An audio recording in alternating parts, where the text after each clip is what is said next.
Okay, everybody. I have something really cool to tell you about. If you haven't heard yet about Anchor, it's the easiest way to make a podcast. Let me explain here. It's free. There are creation tools that allow you to record and edit your podcast right from your phone or computer. Anchor will distribute your podcast for you so it can be heard on Spotify, Apple Podcasts, Stitcher, and more. You can make money from your podcast with no minimum listenership. It's everything you need to make a podcast in one single place. Now, the way that you can do this is you got to download the free Anchor app or go to anchor.fm, and then you can get started. It's really fun. We just switched over recently here at All Too Real 2, and I'm enjoying it so far. So be sure to check it out and let us know what you think.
Here, Matthew Haas, as always. Are you guys all ready to get All Too Real 2? Are you? Are you? I am. I am. Are you? Yeah. Oh, I already asked you that, didn't I? Or no, I asked the folks. We are. We are. I don't know if the people... Yeah, they didn't answer us. Well... I couldn't hear them. That's rude of them, but whatever. We'll get their attention one of these days. One day. One day. Anyways, welcome to the show, folks. Today... we're discussing something very interesting here. What do you want to call this here? Like weird and wacky fan theories about like TV and movies here? Yeah, that's a long name, but yeah, we can call that. Wacky fan theories, maybe? Weird, wacky fan theories of TV shows. Yeah. All too wacky? All too...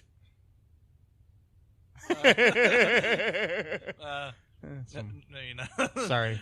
Maybe not. Yeah. All too... really wacky?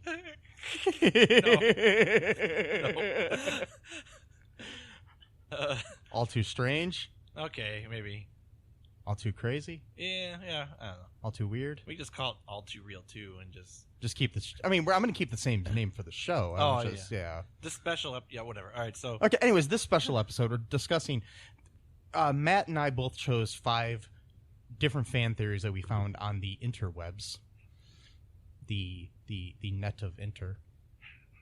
Anyways, that we kind of found enjoyable. I'm gonna let Matt talk about his 5 first, and we're gonna kind of discuss each one as we go, and hopefully you'll enjoy our nice little discussion of these crazy, wacky, weird and wild fan theories. They're all too wacky and weird.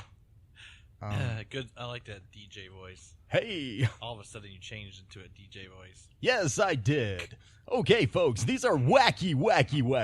All right, anyways. Okay, here we go. All right, what's the first one here, Matt? It's the SS Minnow was actually a drug vessel. Okay, if you don't know what the SS Minnow was, that was the vessel on Gilligan's Island. So what's the deal here? What are people saying? Basically, that... like, okay, so how do I explain this? Like, it's hard to put into words, but basically, like, it had something to do with, like, someone had taken way too much luggage on the boat for, like, a 3-hour boat ride, because it was supposed to be, like, a 3-hour Yeah, almost all of them did. I mean, they all had changes of clothing and stuff, except for Gilligan and Skipper. Exactly. So it was kind and of the like professor maybe too. What's going on with that? And then Especially the Howells, though. The Howells tended to have Mr. and Mrs. Howell had a lot of different clothing. Right. So it always kind of had some sort of like thing, and then one of them was supposed to be actually an undercover agent. I forgot which character, and that they were essentially going to make like the bust before everything happened, and of course they couldn't. It was Mary Ann. That's right. I think Mary Ann was supposed to be like an undercover agent that was going to arrest them before everything went south, and then now she had to keep her cover because she was stuck with them. So if they knew that she was going to arrest them, they probably would kill her on the island because there's no rules there and whatever. And it's just a weird like take on such a like happy show. Oh, like, yeah. You know what I mean? Like, because it makes it like really, really dark. Like, I read another one too where they were saying that like Gilligan's Island was hell. Oh, and each of the characters represented like the 7 deadly sins. So yeah, there's a lot of weird theories about Gilligan.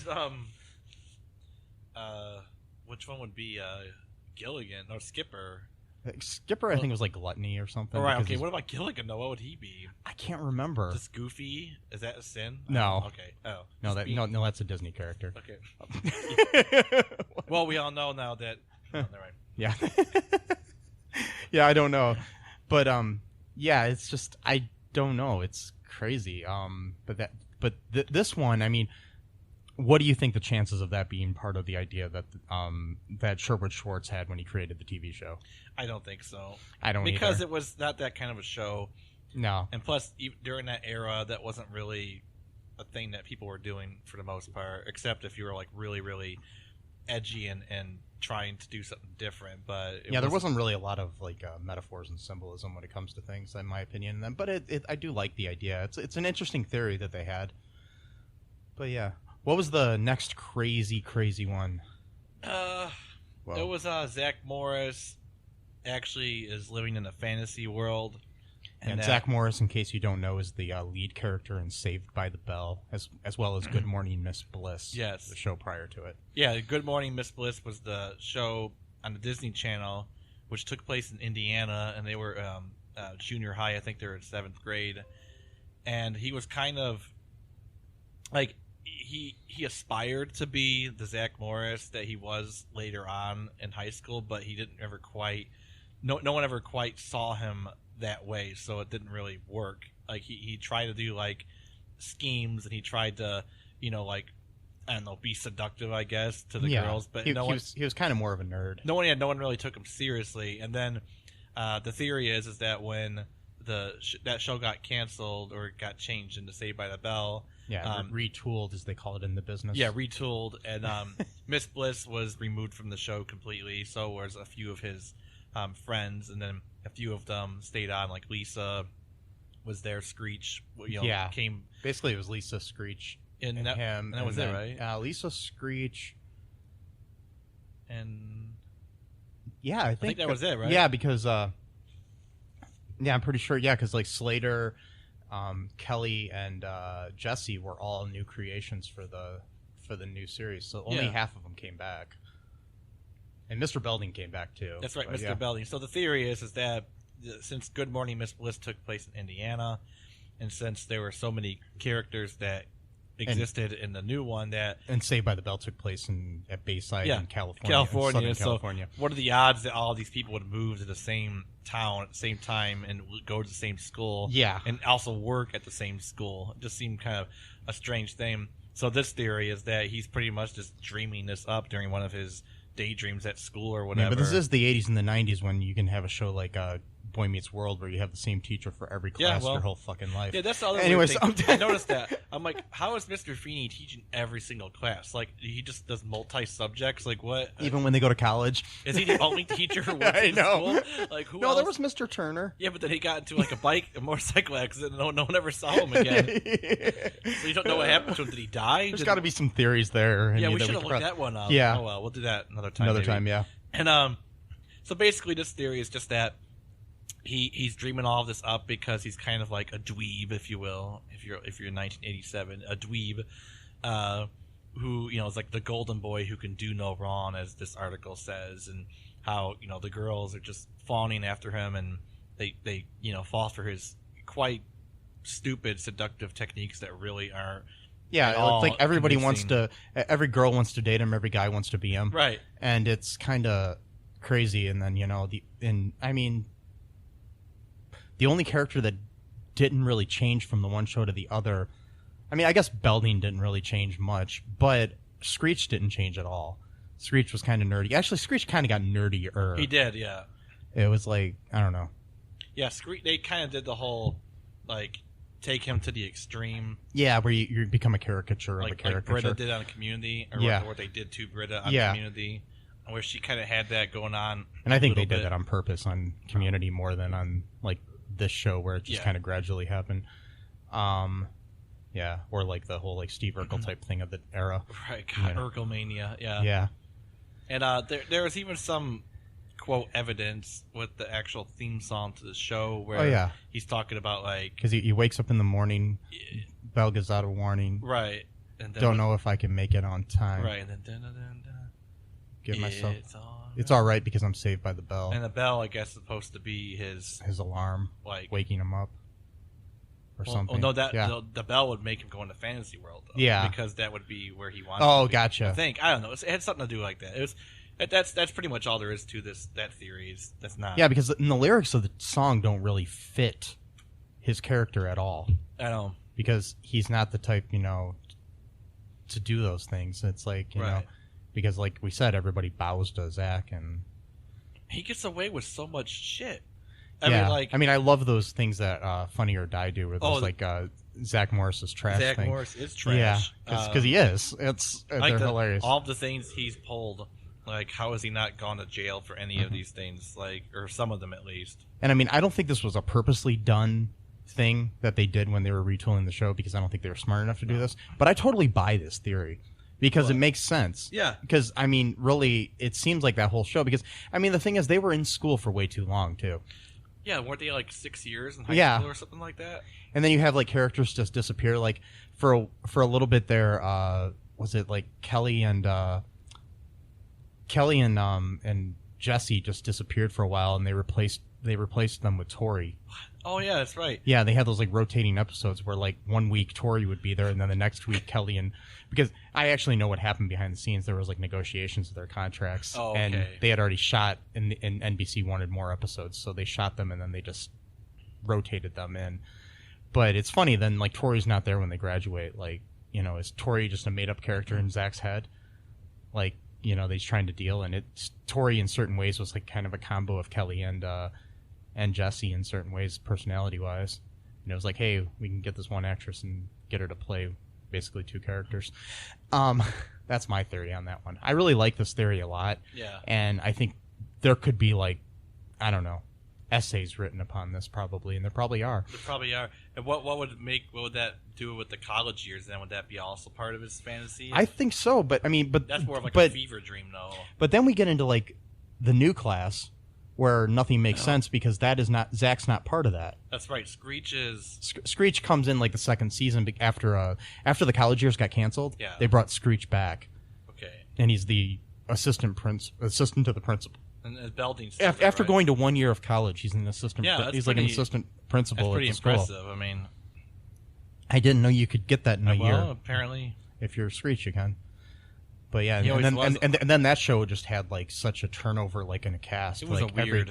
I liked it, but it was like they rehashed stories, and then they had like the first season they had like rehashed characters. Like there was a character that named Weasel who was basically Screech and like stuff like that. There was like every character totally was a carbon copy, like 5 times removed from the other characters.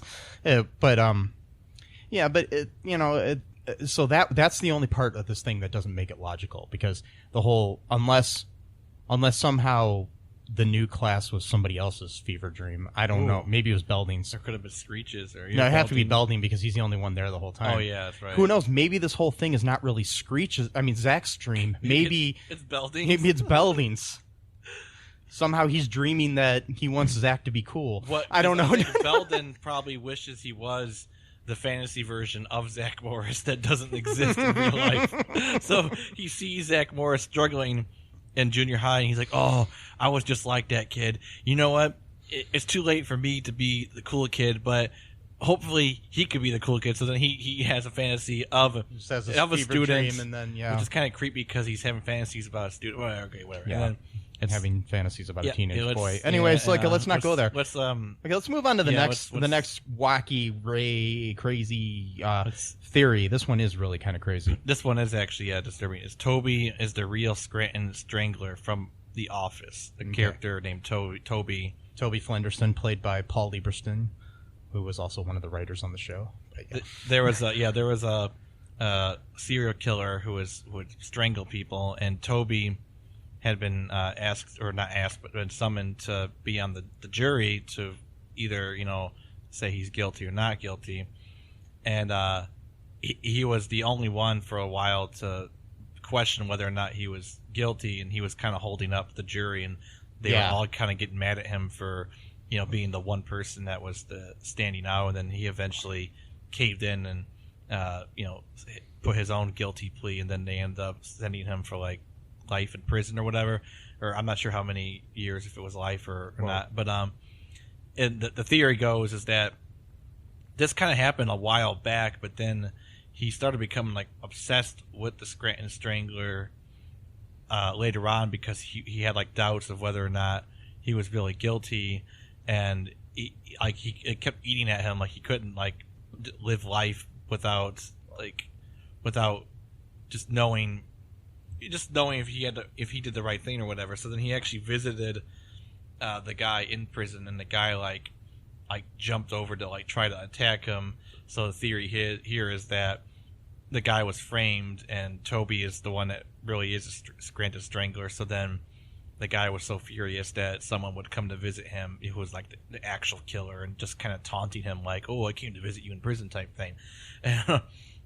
Yeah, and I mean, at one point he goes to try to make a new life in Costa Rica. Right, that's kind of weird, and then doesn't work. Yeah, I don't. Which it didn't explain why he even did that either. Was he running away from something? Like, I mean, that's kind of odd, right? I know. Did he kill someone? He's like just skipping town type of thing, like, or did he go to Costa Rica to try to murder people there? Yeah, who knows? I mean, and then he moves back, so then maybe that's all that moving back and forth was all about, was kind of like to kill people and then leave, and then so that's pretty much all there is to that one. It's it's kind of disturbing, but there's not much to it. Yeah. I mean, I think my personal opinion on it, that could be, but I doubt they intended that at all. But they might have put hints in there just to make you think it. Yeah, it's one of those things where that's what newer writers do now, is like they pepper in things just in case. Yeah. Okay, Matt. What's the next crazy, wacky, wild, weird, unbelievable, strange, exotic, mind-blowing, amazing,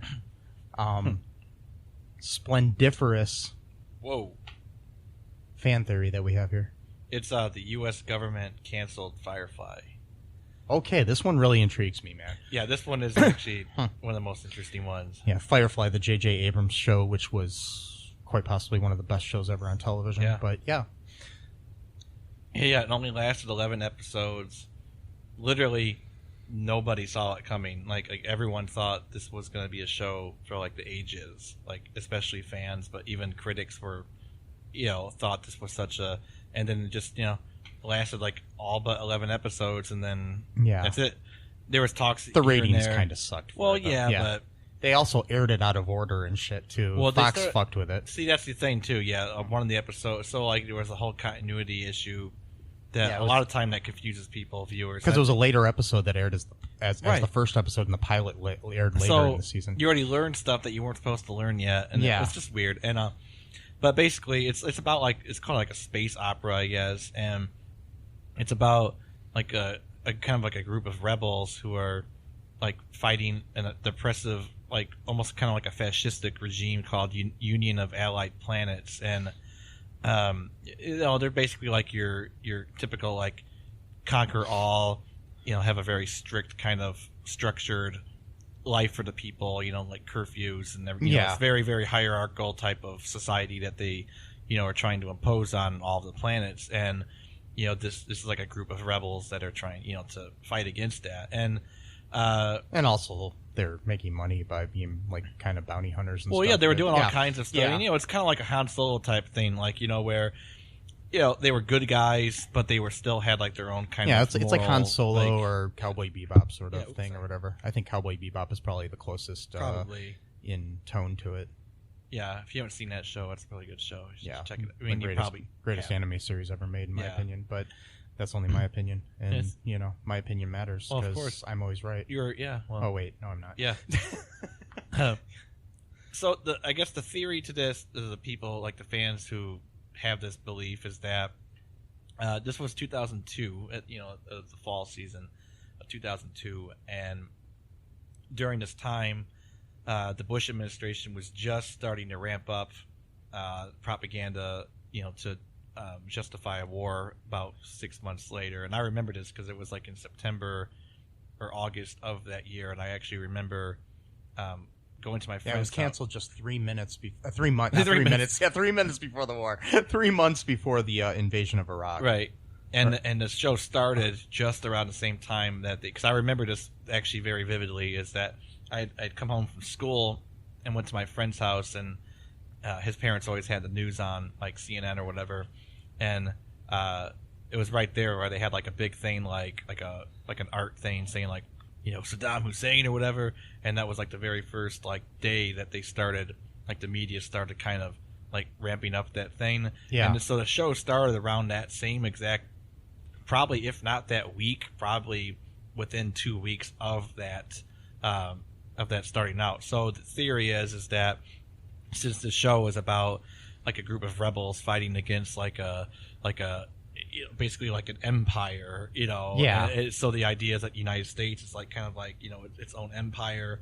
So the Bush administration was like so paranoid about like anti-government sentiment, because this is right just like a year after 9/11 too. So like there was a lot of like anybody who said anything against the government for any reason whatsoever was kind of suspect as like being like really like some kind of radical or whatever. So now you have a TV show that never happens anymore. No, well, oh wait, well, no. It was a different time. Yeah. As Jeff Winger was said, 2002 was a simpler time, even though it wasn't. It wasn't at all. But yeah, the only reason why I'm doing the background is because that's kind of what was going on. Oh yeah, at that time. definitely. And this was an actual TV show that kind of could be interpreted in that way, or inspire people to kind of have that kind of point of view about like empires starting wars with like smaller groups or smaller. And so that's the idea, is that the government pretty much either canceled it themselves, which I don't think the government actually has authority to cancel a TV show, at least not in this country. I know in Canada the government's more involved in like TV, isn't it? But the thing is, here it's, I mean, there are certain things that the like the FCC won't let me be, or me be me. Oh wait, no, it was, no, the FCC can control over what goes out there, but they have no control over what Fox decides to air and what they don't. And even with Rupert Murdoch being a strong Republican and probably or not Republican, or at least conservative, because he's not even a U.S. citizen as far as I know. He's Australian, so I don't know. But anyways, the who owns Fox, or at least at the time, he'll still own the network. I think he still owns it. Yeah, he does right now, but he'll still own the network even after the Disney merger. Oh, okay. Yeah, he won't own the film company, but he'll own the TV network. Okay. So, anyways, it's a weird world we live in. Yeah, but anyways, he I doubt that with him even being as conservative as he is, that the government has any say in what Fox decides to air. It boils down to the reason it got canceled is that Fox just fucked with, because Fox at the time, and still to this day to a point, don't really know how to schedule things. Right. They never learn. They schedule things at weird times. I mean, because there's a lot of good shows that came out over the years that died on Fox. Like Brooklyn Nine-Nine. Well, they didn't die. No, they canceled it. Yeah, even though it was getting good ratings. Right. But that's more of a money thing too. Okay. When it comes to that's a synergy problem, where you've got that show being produced by Universal but airing on Fox. Oh, okay. And then NBC is owned by Universal, Comcast. So yeah, I could see. That's what it should have been on NBC in the first place. It's that type of show anyway. It's Yeah. not. It's not a Fox type of show. No, it's not. I mean, it's so. Anyway. I mean, Fox was trying to get that kind of show, though, Oh, which okay. was good at the time. But, and I mean, it's just like why they brought in, Tim Allen's show Last Man Standing, because that's produced by Fox, whereas it was on ABC, which That's is a right. Disney-owned station. So, the reason that show got canceled, and then there was like a whole conspiracy about liberals getting it canceled because, Oh, yeah. which is, in my opinion, just as insane as this theory, if not more. But and Tim Allen himself has even come out and said that it was a money thing, Right. which it was, because you got a show that's being produced by Fox, but it's not airing on ABC, and so it's you got to easy- pay two companies essentially. it's easier to have something in house Right. and produce it, and plus Tim Allen was asking for more money on his contract, He's which such a I mean, huge star. I mean, yeah, but I mean, regardless, he probably deserved it, because it's not. I mean, I'm not a big fan of his, but I'm not going to deny the fact that the guy is popular, and people like him, and I mean, he did do Home Improvement for years, and probably it's not like he's just a nobody actor. No, he's a pretty big star. Yeah, so And plus- he probably deserves to be paid big star money, and I don't think ABC was willing to pay him, so that's why they Right. canceled the show. And Which plus, makes sense. He was in one of my favorite movies of all time. What's that? It was called oh shoot, I forgot the name of it now. Was Damn it! Big Trouble? Yeah, Big Trouble. That's one of my favorite movies. It's of one all of time. my favorite of all time too. That's seriously Yeah. one of my favorite I movies. love that movie. And so he was it's in my that. favorite Tim Allen movie. Yeah, for sure. mine too. Yeah. And I actually kind of like Christmas with the Cranks a little bit. Oh, I know I that- love Christmas with the Cranks. I watch that every Christmas. Yeah, me too. And then I mean, I like Tim Allen a lot. Yeah, Don't me get me too. wrong. I'm just not a big fan of him politically. Right, but right. the thing is, unlike some people, I don't hold somebody's politics in mind when they're acting. Right. Whatever. I might disagree with them, but I know people that are on either side of the coin. It's like, oh, I'm a Republican, so I can't like that guy because he's a Democrat, or oh, I'm a Democrat, I can't like that guy because he's a Republican. I tend to be more liberal about things, but I'm not a Democrat or a Republican. But still, just because somebody's a conservative person, I mean, I can't deny that. And there are also liberal people, like I can't stand Bill Maher, and he's pretty liberal. Oh God. Yeah. So He's- yeah, I'm just saying. He is. Well, the thing about Yeah. him is that he's so arrogant. Yeah, And that's my problem with him. And that he, just even by when you just hear him talk, you can just hear the tone in his voice that like I'm better than you. Like it just has this like I know so much more things than you do. It's like- Whereas I was at work, and I'm talking to a friend of mine who's really conservative, and he loves Bill Maher. So it's just you never know. It's just funny. We're talking, and we just found it really hilarious that I'm more liberal and he's more conservative, and he likes Bill Maher and I hate him. Yeah. So I don't necessarily hate him. I mean, whatever. Well, I know what you mean. I dislike his humor. I despise his. I used to be a fan of his when I was really young. I was like 16. Yeah. I did have a Bill Maher phase. I do like the movie Religulous that he did. Yeah, that's all right. It's actually good. It's a decent movie, I guess. Even though even in that movie, he kind of He seems arrogant in it, but I like the points of view that it brings forward, and it actually makes you think. That's what I like about it. Yeah, I know, but even in that movie, he treats some religions like Islam with like fire, like every little thing Yeah. can be criticized. But when it came to, I noticed this when it came to the religions that he was raised in, which is Judaism and Catholicism, he was very soft on those. Oh, yeah. I thought that was really interesting. And because he seemed he's like such really a- hard on Islam and Oh, like he's always been. He hates- and like LDS. He hates Islam and Muslims. Yeah, but he also seemed pretty harsh on the Latter Day Saints. Oh yeah, as I know. well. I remember Yeah. that too. But yeah, So yeah. I just noticed from. Hi, folks. This is Michael E. Cullen II from the podcast that you're listening to right now, along with Manager Matthew Haas. you got promoted. Yes. Damn it. Okay. Anyways, folks, do you like the show Superstore? Well, I don't know. I asked the folks, and nobody's answering Well, me. because they're not here. Oh, but we love damn it. Yeah, we love it though. Okay, folks, if you like it as much as we do, you're really going to like the Super Story podcast, which is a podcast where Matthew and I go episode by episode and give our little opinions and thoughts on it. Sometimes we have guests, sometimes we don't.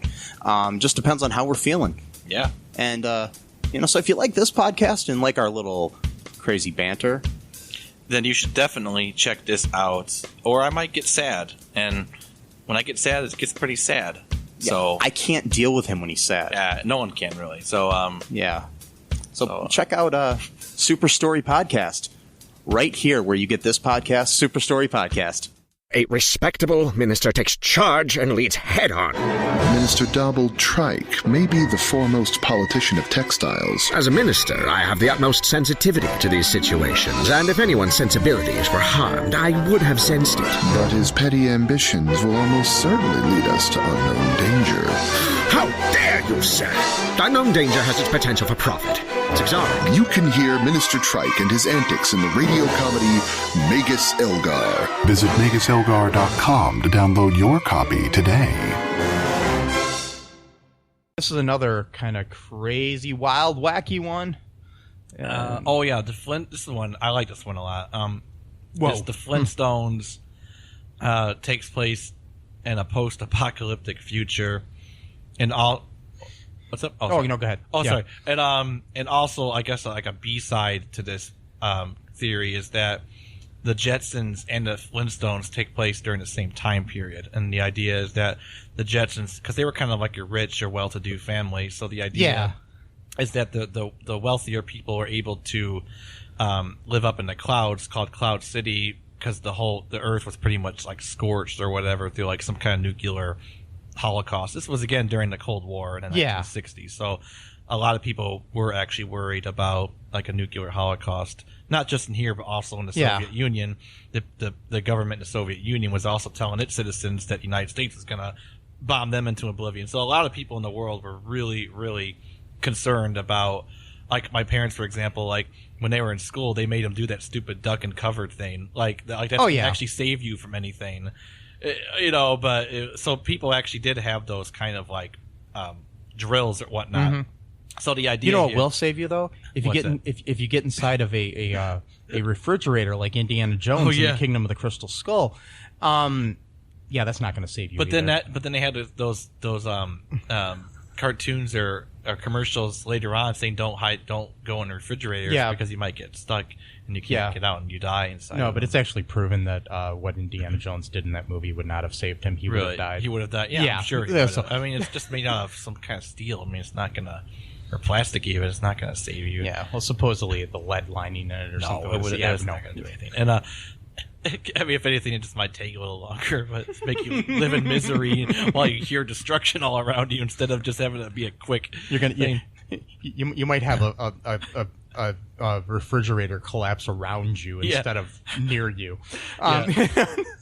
Yeah, but anyways, so this theory is that the Jetsons were part of a wealthier class, and that they were able to live in Cloud City, whereas the Flintstones were, couldn't afford to live there, so they were forced to live on Earth. Was Lando Calrissian in this Cloud City? He wasn't. Oh, okay. He was making sure. Was it actually called Cloud City, or am I calling it? Oh, it's Orbit City. City. Orbit. Yeah. I keep calling it Cloud. Wow. I keep calling it Cloud City. No, it's cool. It makes sense. Yeah, an Orbit City. And, and the sort of like, I guess, evidence for this, for want of a better word, is that the Flintstones like used like dinosaurs and animals as like to do like modern like tools. So the idea is like, well, how would they know how to they had the idea of a vacuum cleaner because they used to have them prior to the post-apocalyptic thing happening. But my question is, okay, there's dinosaurs in this world. Yeah. So where did the dinosaurs come from? I don't know. They just appear after the nuclear holocaust. Like, and then I have the question. There's the movie too. There's a movie that's the Jetsons meet the Flintstones or whatever it is, or the Flintstones meet the Jetsons, whatever it's called. Yeah. So and they time travel. That's right. Okay. And I haven't seen that in ages. I haven't either, and I'm trying to remember the details of that movie, but I'm just trying to figure out how that explains this theory. I don't remember the time travel part. I do remember the part where they had the music video of Take On Me. Oh, did they? Yeah. The Jetsons' daughter, I forgot her name. Whatever her name is. Judy. Judy, I guess she has a crush on this guy or something, and she kind of has like this like daydream or whatever. Was that in that movie, or was that in the Jetsons movie? Oh, maybe it was, because there was also the Jetsons movie that was in theaters. Oh, maybe it was this one was like, I think, a made-for-TV or direct-to-video or whatever it was at the time. Yeah. But it was like the Flintstones meet the Jetsons, or Jetsons meet the Flintstones, and I just remember there was time travel involved, and I'm pretty sure like. I can't remember if it was. I think it was like that George and the Jetsons family traveled back to the time period of the Flintstones. But my theory is maybe they didn't really time travel and they just fell down there. Yeah, maybe they just Yeah, they fell from orbit. I don't And know. they couldn't afford to go back, I guess. Yeah. Yeah, because I remember George, I think, trying to drive the car and couldn't figure it out or something like Yeah. that because they used their feet, I think. Now I'm going to have to look this movie up and watch it. Yeah, it's been a while since I've seen it. It's been ages since I've seen it. But yeah, that's basically the gist of that theory is that... I don't really buy it. I don't buy it. I mean, it's kind of fun to think It's about. a fun theory to think about. Okay, now here's like... That was your fifth one that you chose here. Okay. So now we've got... there's 5 that I looked through. Not necessarily my favorite theories, but ones I chose, if that makes sense, that I found online. Okay, this one is kind of crazy.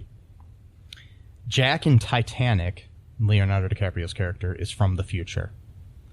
Basically, could Jack Dawson's intentions for saving Rose have been something other than love? Fan theory posits that he's actually a time traveler who came from the future to keep Rose from committing suicide. Some signs that they're saying here is that talk about like his anachronisms in his fashion, like his haircut and his backpack weren't common until later. They also mentioned stuff about he talked about like man-made structures that weren't yet created in 1912, like a roller coaster that he mentions on the Santa Monica Pier that wasn't there. I don't buy this one at all. Cause, That's one of the weakest ones, I think. Yeah, me too. But, I mean, there's people out there that truly believe this, and whatever. I mean, I guess I could see that to a point, but my thing is it's a movie. The reason his hair looks different is because that was the hairstyle of the time, and that was the hairstyle that Leonardo DiCaprio had. I don't know. Not saying that sometimes people just tend to not really be that accurate when it comes to hairstyles, because you'll see a movie made in the 70s that takes place in the 30s and you'll be like, they totally have 70s hairstyles, but it's the 30s. Or, you'll see something in the 90s like this one and they have 90s hairstyles, but it takes place in 1912. And I don't know. I don't buy this one as a good theory.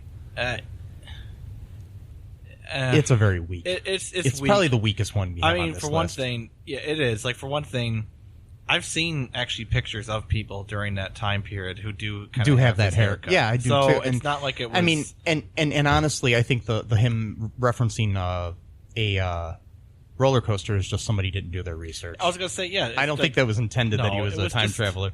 People. That's just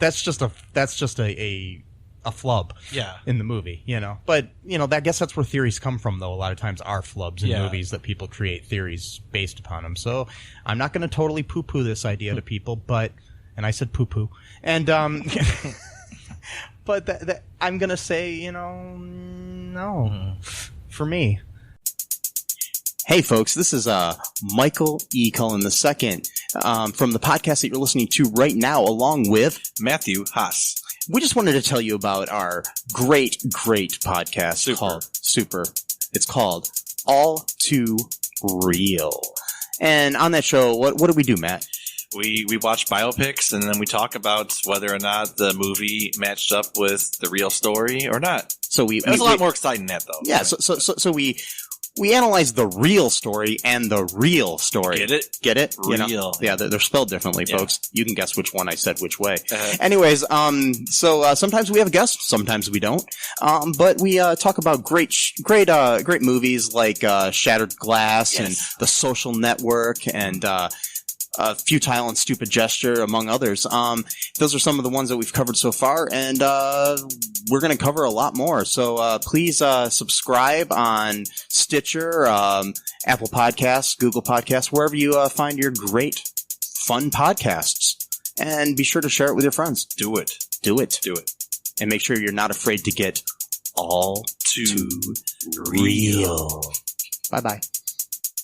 The next one that I have, the next wild, wacky, crazy, enormously strange, wacky even. Did I say that yet? Yeah, I think you said okay. wacky already. Anyways, is Walter White from Breaking Bad is actually Malcolm from Malcolm in the Middle. Okay, now bear with me here.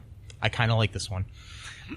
Okay, the idea between this one is, okay, some people try to compare the character that Bryan Cranston played on Malcolm in the Middle to the character that he played in Breaking Bad. Mm-hmm. This thing posits the idea that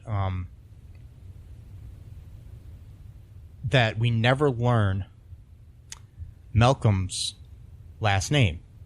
It could be Malcolm White.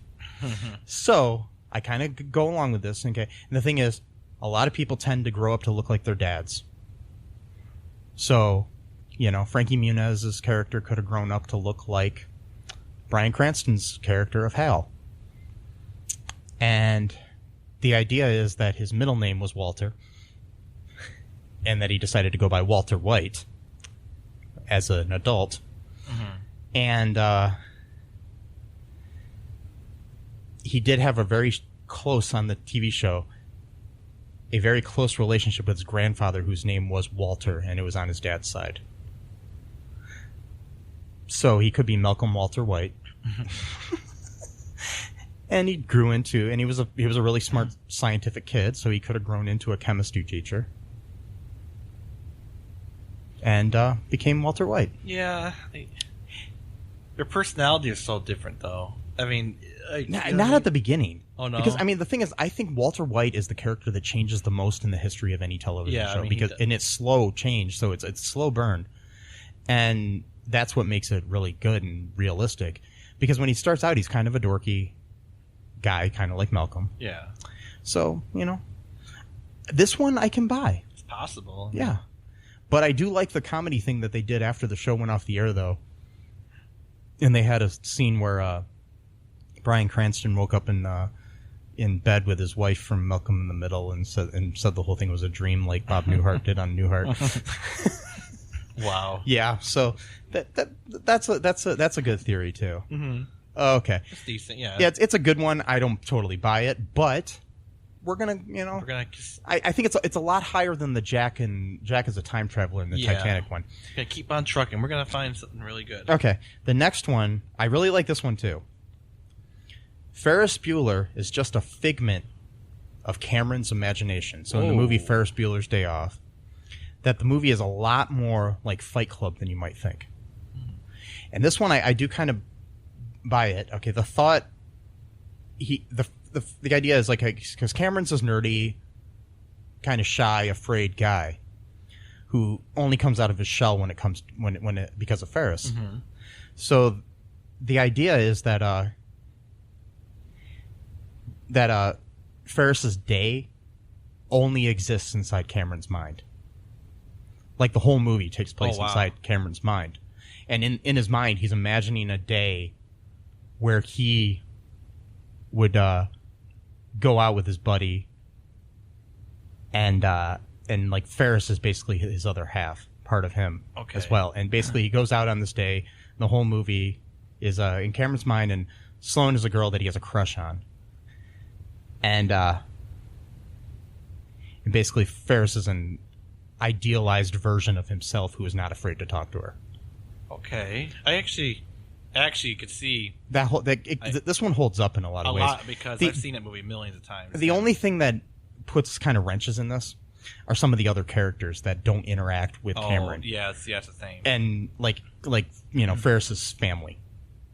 Right. Or the scenes with Ferris's sister and Charlie Sheen's character at the police station and stuff like that have nothing to do with Cameron's story. Yeah, I guess. Or unless he just also dreamed all that up, yeah, but which is kind of weird. But I know some of the things like for example, like it was always Cameron that was like calling, like pretending to be someone else. Oh yeah, like pretending to be Sloane's dad and other things. So it was always him doing it, not Ferris. Of course, that could just be, he's got a lower voice than me or whatever. But still, it's kind of interesting. I mean, this one's a lot higher than the Titanic one, maybe a little lower than the Walter White one. Right. Yeah.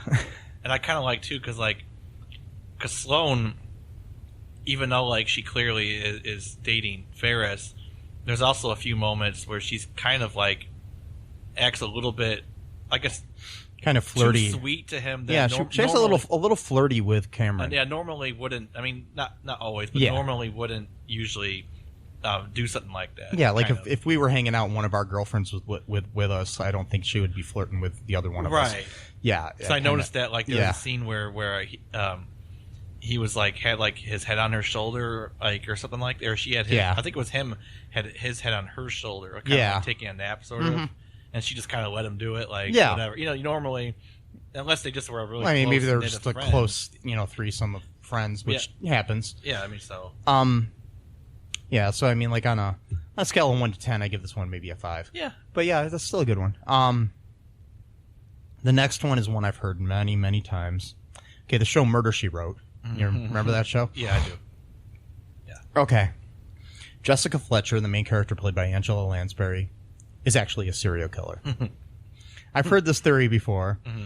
I've also heard it applied to other shows like Diagnosis Murder and other shows where it just, it's like very coincidental that the main character is always around murder. Yeah. Because in this show, because I'm going to apply it to Diagnosis Murder as well, because I've heard that one. Like Diagnosis Murder, like in this one, she's a writer. Diagnosis Murder, he's a doctor. Neither one of them really work in the law enforcement, even though they know people that do. When you have a show like, CSI or Law and Order or something, of course you're going to have a murder every week because that's a procedural cop show. But when you have a show about a doctor or a writer, and every week they happen to be around a murder, like, I don't know about you. I've been alive almost 41 years. How many murders have you been around? None, zero. Same here. Yeah. Miss Fletcher here. But she writes about these things, so Yeah, but she's a fiction writer. But that's right. Well, but it's she not writes like she's I mean, the thing is, if you were like a homicide reporter, it would make more sense. But it seemed like she writes like murder mystery novels. Okay, yeah. See, now I And remember. so for her to be around murder like everywhere she goes, and most of these murders, a lot of them took place in the small town that she lived in, Cabot Cove, which is a small town. And if I lived in a small town, people just kept dying. Like a murder every single week. I would get a little suspicious here. And it's not like it's a serial killer either. It's a different killer each week. Well, that's how she plants the evidence each time. Yeah. So the idea is that maybe she's a serial killer who's just like, like you're saying, like she's planning, like basically she's framing all these other poor innocent people. How does she do that week in and week out? That's like really for 10 years. 12 years, Was it from 12 1984 to 1996. Oh, okay. And then some movies after that too.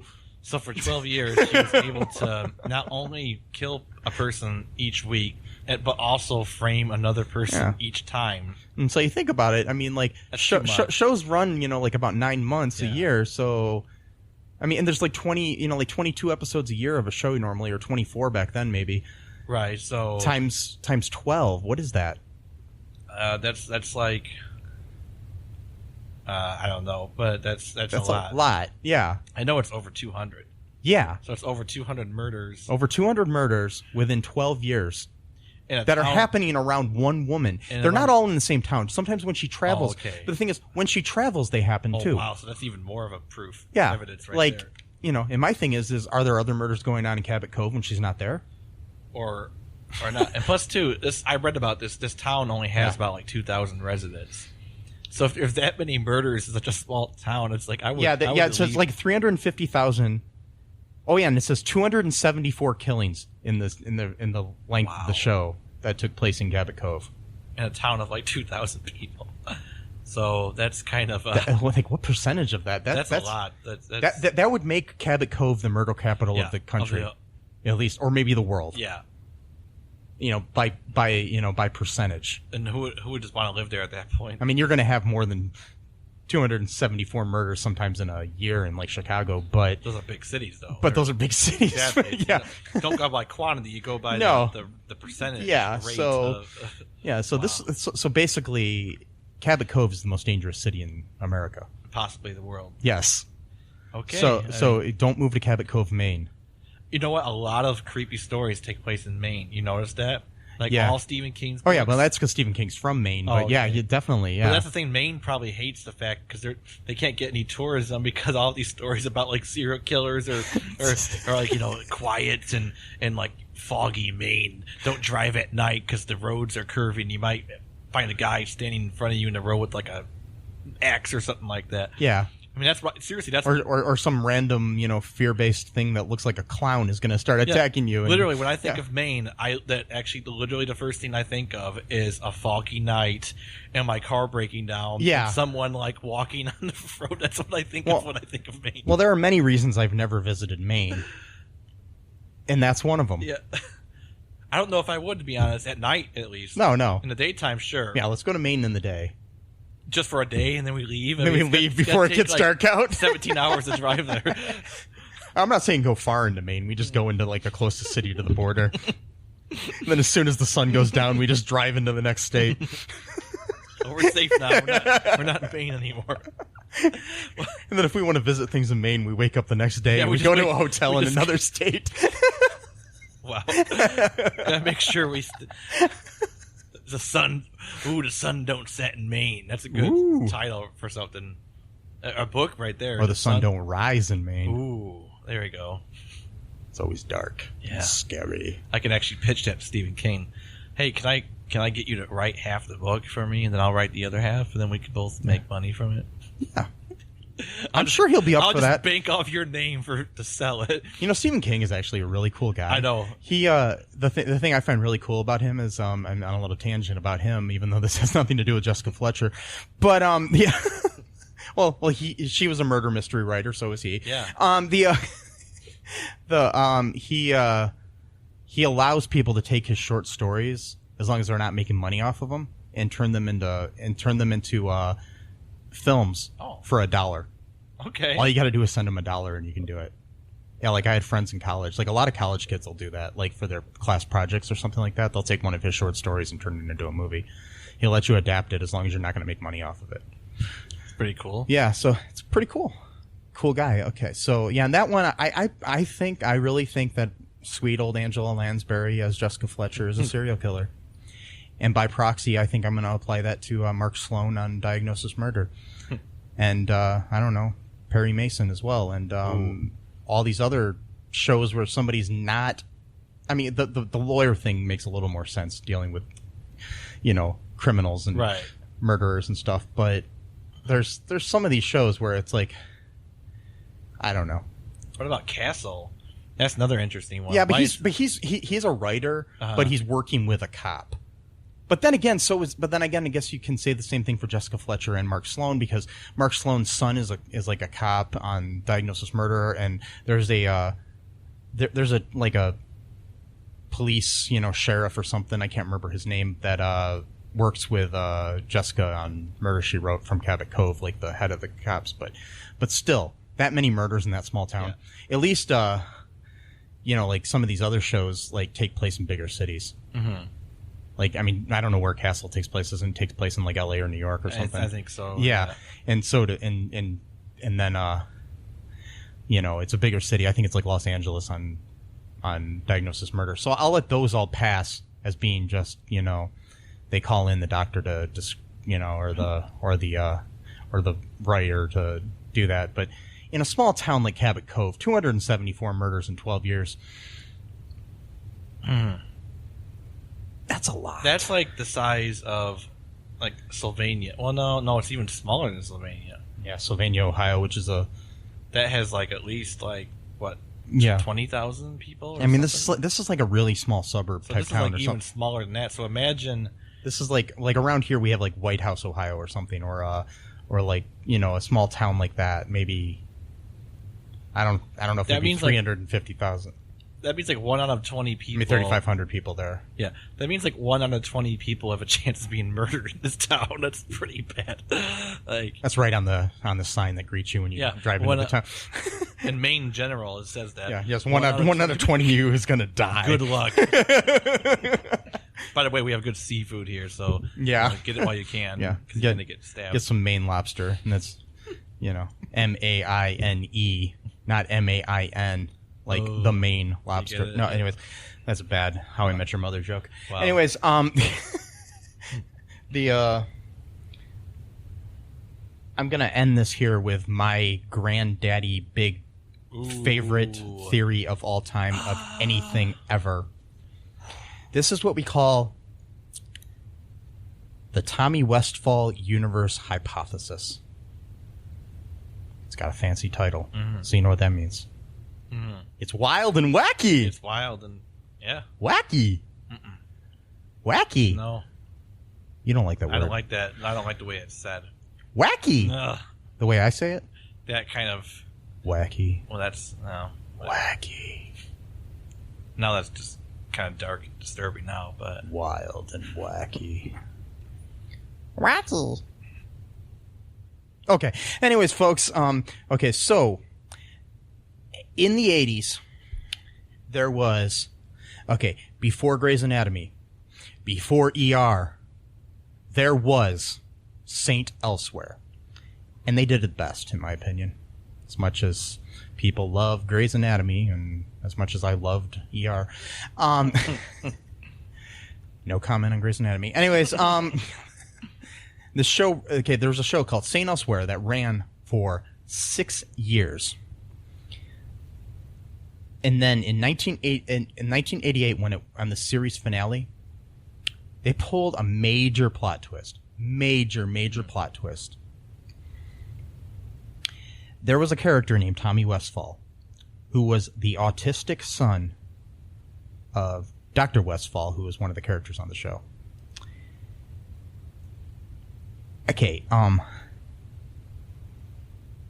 it is strongly suggested at the end of the series that all along, with all of its characters and mishaps and other happenings that were going on in this show, they were all inside the mind of Tommy Westphall. He had, the way the show ended is he's in this room. He has a snow globe in his hand, if I'm remembering correctly. It's been a while since I've seen this clip. He has a snow globe of the hospital St. Elsewhere, and he's just looking at it. His dad comes home, and it's Westphall, but he's not a doctor.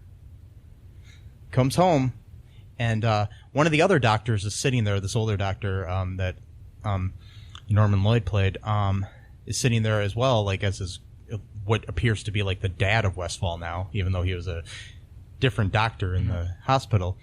And Westphall comes home and he's wearing like a hard hat and some overalls and stuff like that. And, you know, I can't remember exactly like that, but, you know, he looks like he's a construction worker. He says, "Oh, what's the boy been doing?" He's just been sitting there staring at that snow globe or something like that. And that total thing implies that, and you realize that it's St. Elsewhere that he's looking at, and you realize that, wait, Westphall's not a doctor anymore. This whole thing is inside Tommy's head. Inside the mind of a small autistic boy played by Chant Allen. So, here's where it gets freaky. Really freaky, yeah. Really, really freaky. Okay, so there were instances where, I mean, we can go more in detail about this. There's whole, you know, you can look this up. Just look up the Tommy Westphall universe on online. There were crossovers within this show with other shows, characters from other shows, and then these characters appearing in other shows as well from this show. There was a crossover with Cheers because both shows took place in Boston. So during the actual show, like, some of the doctors went to Cheers to have a beer, and the characters of Norm and all them, Norm and I don't know, whatever the other characters named, Cliff. There we go. And Cliff, and, yeah, and then, you know, all the characters, Sam Malone and all them, appeared in that episode. At least a couple of them. I don't know which ones. But that implies that inside the same universe of St. Elsewhere, Cheers exists.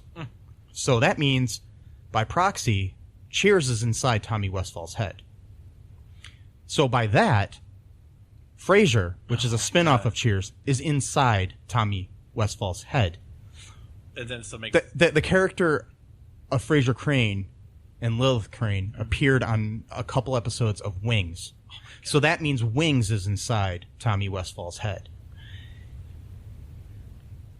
There are so many shows that this ends up linking to. Right. There are several characters from St. Elsewhere that appeared in an episode or two of Scrubs.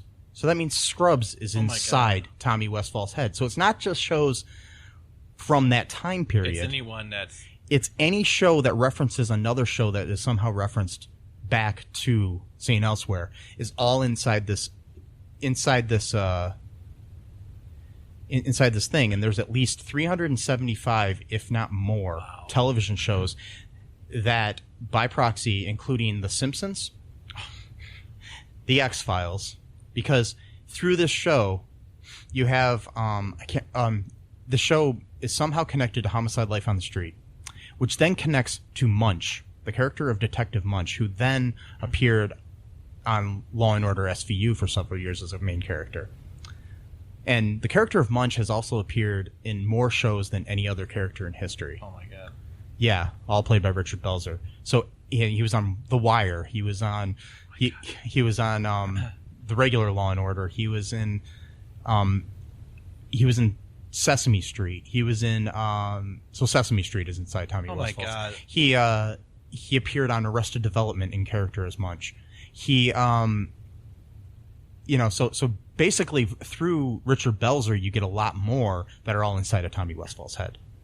He was on the X-Files. He was on Simpsons.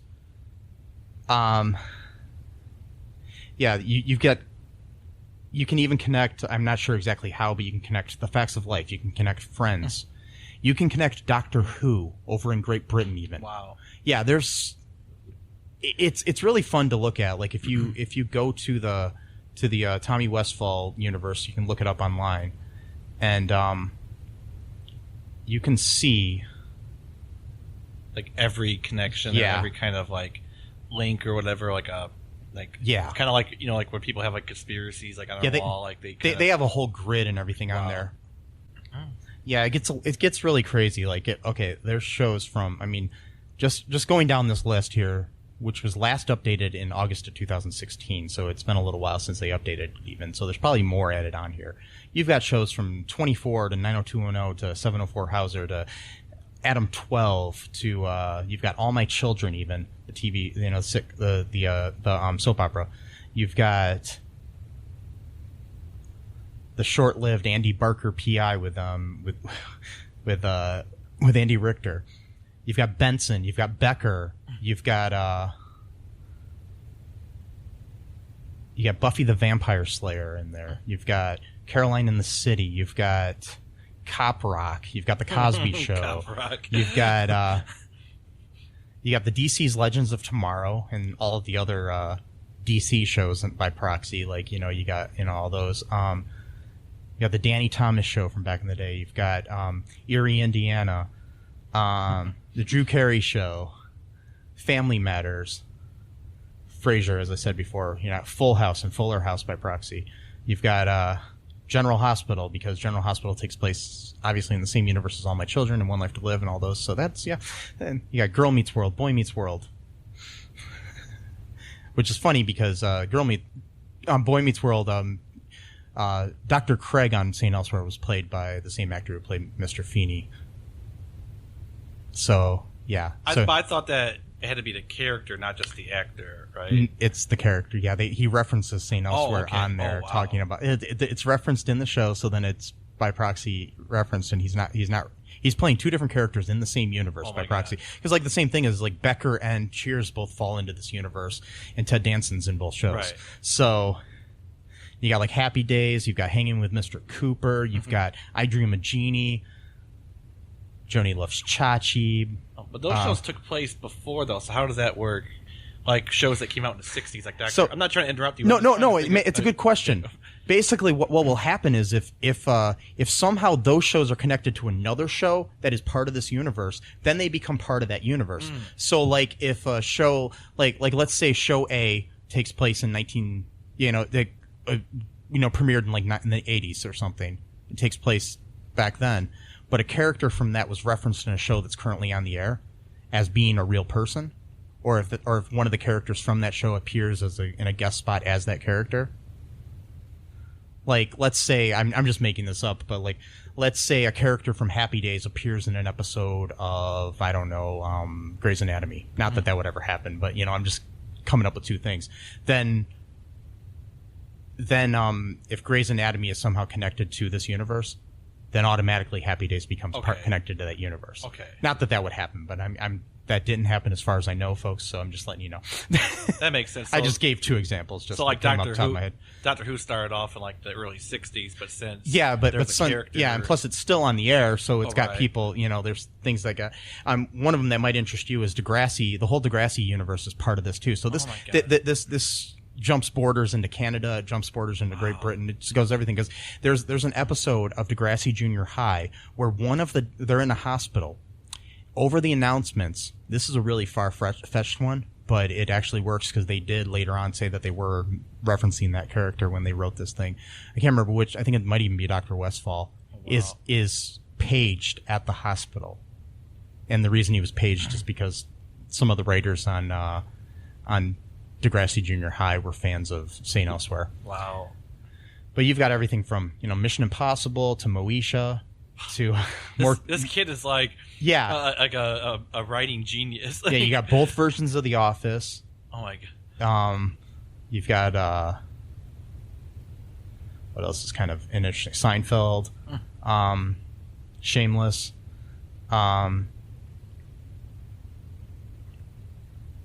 You've got Touched by an Angel, Trapper John MD. Because all of the MASH shows are involved in this too. So. Oh wow! You've got Without a Trace, Wonder Woman, Young and the Restless. So the oldest show on the list, which first aired in 1951, is I Love Lucy. So in that. And there's currently, at the time in 2016 when they made this list, there were currently 49 shows that were on the air at that point that were in the Tommy Westphall universe. Wow. Please tell me that one of the shows that's missing from this universe has something to do with like a big crash, like a lots of like debris, floating around, like, I'm hoping that's missing out of this. Just maybe not, but hope against hope type of deal. It's not on the list. Oh my god! Well, there we go. Yeah, we're speaking of Big Bang Theory, folks, and I don't really care. It just got canceled after 12 glorious years. 12 years, yeah. That's a long time. Yeah, but like I said, the whole Degrassi universe is in there, and like you've got like Cosby Show and Different World, which are in the same universe. They're part of it. This kid's like all over the place. Like he's got ideas for every show. You got both the sitcom ER and the show ER are both part of this, which there was a sitcom named ER which also featured George Clooney, which was only on for one season. And George Clooney, and it was on 1984. So yeah, look it up sometime. It's interesting to see. George Clooney was in it as like an orderly or something, and it was a sitcom on, I think it was on NBC as well. Yeah, and Elliot Gould was in it too, and it was about a ER hospital. But then he ended up getting cast later on in the drama ER. That's like bizarre. Yeah.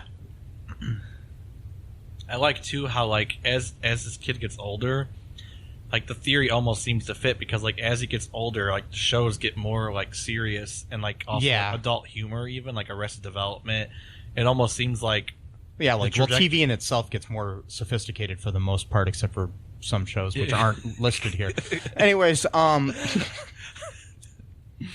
folks, if you're just tuning in for the first time, I have to admit something. What's that? Okay. There's this show. I think I just mentioned it a minute ago. Maybe not mention it again. Yeah, I'm not going to say the name. If we want to work, we don't want to alienate too many people. I will tell you this. I really respect Chuck Lorre. Mm-hmm. He wrote the lyrics to the Teenage Mutant Ninja Turtles theme song back in the 80s. Some of his best work. And I would love to work with you, sir, someday. Well, I really like Mom. And Dharma and Greg. Dharma and Greg was good, too. Yes. But why do people like the other show that he was really popular for? I would be happy with Dharma and Greg for 12 seasons. Me too. That would be a cool. Well, I don't know if it would last that long, but maybe like 6 or 7. I mean, I'll be happy with Mom for 12 seasons. I mean, I'm okay with that. Yeah. But 2.5 Men was okay for a while, you know. For the first few seasons. Yeah. And like, I mean, and the other show was good for like a season. Mhm. And the actors on that show are amazing. I'll give him that. You know, I think they're all brilliant actors. They're really great. So Tommy Westphal, folks. So yeah, I just find it really cool to look through this. I mean, if you look through this thing, I mean, like the Munsters is involved, Murphy Brown. I'm going through this again. It's just funny. Like, speaking of that, Teenage Mutant Ninja Turtles is part of this. oh my God. Yeah, So that means that Chuck Lorre is part of part of the Tommy Westphal universe. of his mind. Yes. Yes. So what if you exist outside of Tommy Westphal's mind? Does that mean that you exist independently of him, or is everything exist in his mind? My thing is I have a feeling that somehow eventually all shows will be connected to Tommy Westphal. Like at some point, like yeah. somehow they will all. Well, yeah, it's only a matter of time because. But I each mean, one- then, mind you, there are some shows like you can't connect. Like obviously, you can't connect talk shows or you know Saturday Night Live or something yeah, that's like different that. though, You know, but that's but you know, because I mean, you're not gonna you know like the Late Show with Stephen Colbert isn't going to be connected to the Tommy Westphal Right. universe. But yeah, this is definitely the granddaddy of all theories. It's the alpha and the omega of wacky wild theories, man. Wacky. Is it wacky? right. Wacky. Now I'm gonna. Bring Do you hate it when I say it like that? Yeah, I do. Okay. I'm gonna bring something up, I like annoying Matt. and you're gonna hate me because we've had Yeah. this discussion like 15 times already. Yes, go you ahead. know what I'm gonna say? No. Is that there's an episode in Community Yes. where Jeff Winger is like having like a bunch of drama with his friends at school, and at one point he goes, "God, it's like my life is Degrassi High." So my Yes. question again, as it was back then, is if all of this is in Tommy Westphal's mind, and Community's not in his universe because there's no actual characters. Actually, Community is so part how- of his universe. It is. So, Yes. so what happened then? So that's where it gets kind of Okay. tricky because there are shows that there have been television shows like sitcoms and stuff that are part of this universe, and they'll even have characters from another show cross over, but then later they'll talk about that. Like, okay, one example is I do believe like in Blossom, if I remember reading this correctly, the real person of Will Smith visited her in that, but she also talked about watching the TV show Fresh Prince of Bel-Air. So, Whoa. and then, or no, what I mean is the character of Will Smith visited her, not the real person of Will Smith. Oh, okay. Because so like the character Will Smith visited her from the Fresh Prince. Like there was a crossover episode or something. But then later on in another episode, she talked about watching the Fresh Prince of Bel-Air. So that kind of just like makes you wonder, like, is it part of the universe or not? That's wild. There are some things like that too. Like I've seen that before too. Like on other shows, like there's been times where